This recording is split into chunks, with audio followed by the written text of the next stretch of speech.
Assalamualaikum warahmatullahi wabarakatuh. Di sini saya akan membawakan materi hasil dari diskusi kami kelompok 1, yaitu pelajaran filsafat pendidikan Islam yang bertema pengantar filsafat pendidikan Islam. Oke, sebelum lanjut, saya akan memberitahukan siapa saja nama kelompok.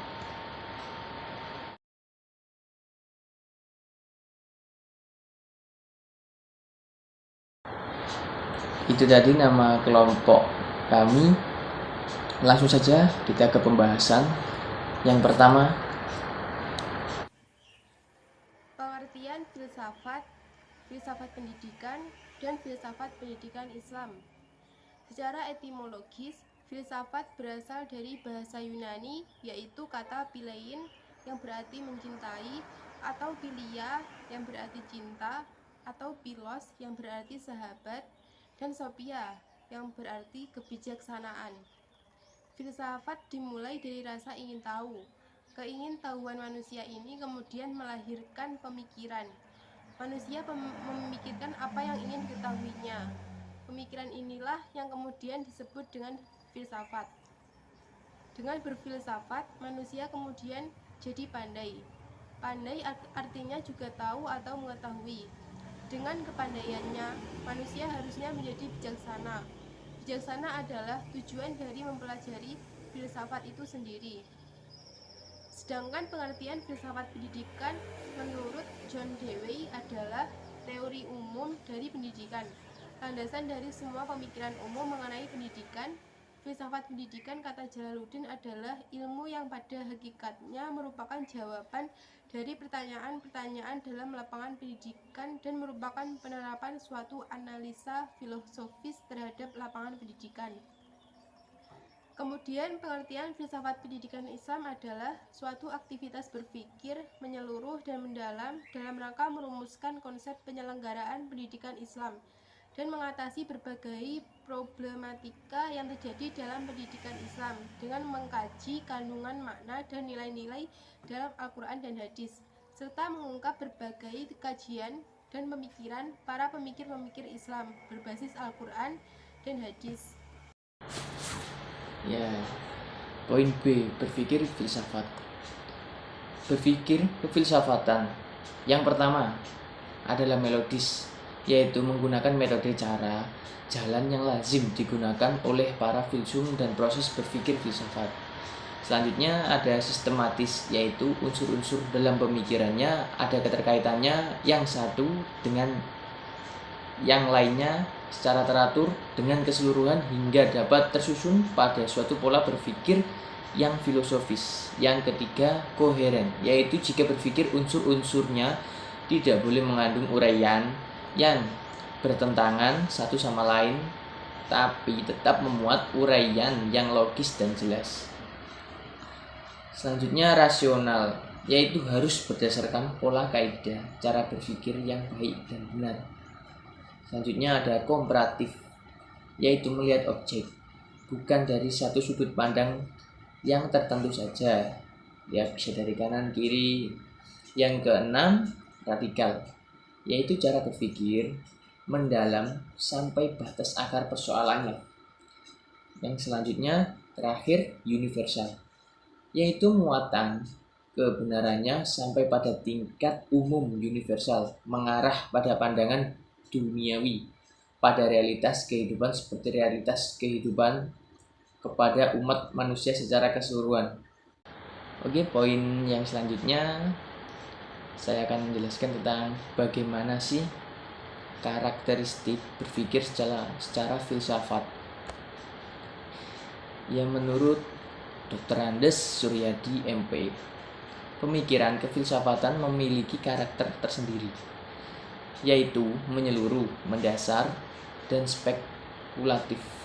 Hal ini sama dengan pendapat Dr. Handes Suprapto Wirodiningrat yang menyebut juga pemikiran kefilsafatan mempunyai 3 ciri, yaitu menyeluruh, mendasar, dan spekulatif. Oke, langsung saja saya akan menjelaskan secara menyeluruh. Menyeluruh artinya pemikiran yang luas karena tidak membatasi diri dan bukan hanya ditinjau dari satu sudut pandang tertentu. Yang kedua, mendasar. Artinya, pemikiran yang dalam sampai pada hasil yang fundamentasi atau esensial objek yang dipelajarinya sehingga dapat dijadikan dasar berpikir bagi segenap nilai dan keilmuan. Jadi, tidak hanya berhenti pada periferis kulitnya, tetapi tembus sampai ke dalam-dalamnya. Ini selanjutnya spekulatif. Artinya, hasil pemikiran yang dapat dijadikan dasar bagi pemikiran selanjutnya. Hasil pemikiran selalu dimaksudkan sebagai dasar untuk menjelajah wilayah pengetahuan yang baru. Meskipun demikian, tidak berarti hasil pemikiran kefilsafatan itu meragukan karena tidak pernah mencapai keselesaian. Ya, selain mempunyai ciri di atas, bagi seorang filsuf harus memiliki 5 prinsip penting dalam berfilsafat, yaitu tidak boleh merasa paling tahu dan paling benar sendiri. Yang kedua, memiliki sikap mental, kesetiaan dan jujur terhadap kebenaran. Yang ketiga, bersungguh-sungguh dalam berfilsafat serta berusaha dalam mencari jawabannya. Yang keempat, latihan memecahkan persoalan filsafati dan bersikap intelektual secara tertulis maupun lisan. Yang kelima, bersikap terbuka. Selanjutnya, beberapa metode berpikir filsafat. Yang pertama, metode skolatis Thomas Aquinas. Selanjutnya, metode geometris yang dicetus oleh René Descartes. Yang ketiga, metode eksperimental yaitu David Hume. Yang keempat, metode kritis transendental yaitu Immanuel Kant. Yang kelima, metode dialektis yaitu Hegel. Yang keenam, metode fenomenologis Edmund Husserl. Ya, itu tadi penjelasan dari saya, kurang lebihnya saya mohon maaf. Selanjutnya objek filsafat pendidikan. Yang pertama, setiap ilmu mempunyai objek material dan formal masing-masing. Begitu dengan filsafat. Orang yang sering mengatakan bahwa salah satu perbedaan antara ilmu empiris dan filsafat adalah karena objeknya. Objek material filsafat meliputi segala sesuatu yang ada. Segala sesuatu itu adalah Tuhan, alam, dan manusia. Selanjutnya, objek formal. Sudut pandang pendekatan filsafat adalah dari sudut pandang hakikatnya. Filsafat berusaha untuk membahas hakikat segala sesuatu. Hakikat artinya kebenaran yang sesungguhnya atau yang sejati. Yang esensial bukan yang bersifat kebetulan. Nah, selanjutnya, manusia dapat dikaji dari sudut interaksinya dalam hidup bermasyarakat. Manusia juga dapat ditinjau dari sisi kewajibannya. Manusia dapat ditinjau dari perilakunya dalam memenuhi kebutuhan hidup yang cenderung tidak terbatas di hadapan dengan benda-benda yang terbatas. Hal ini merupakan sudut pandang filsafat. Objek filsafat pendidikan Islam. Objek material filsafat pendidikan Islam sama dengan filsafat pendidikan pada umumnya, yaitu segala sesuatu yang ada. Segala sesuatu yang ada ini mencakup ada yang tampak dan ada yang tidak nampak. Ada yang tampak adalah dunia empiris, dan ada yang tidak tampak adalah alam metafisis. Adapun objek formal filsafat pendidikan Islam adalah sudut pandang yang menyeluruh, radikal, dan objektif tentang pendidikan Islam untuk dapat diketahui hakikatnya. Secara makro, filsafat pendidikan Islam adalah yang tercakup dalam objek material filsafat, yaitu mencari keterangan secara radikal mengenai Tuhan, manusia, dan alam yang tidak bisa dijangkau oleh pengetahuan biasa.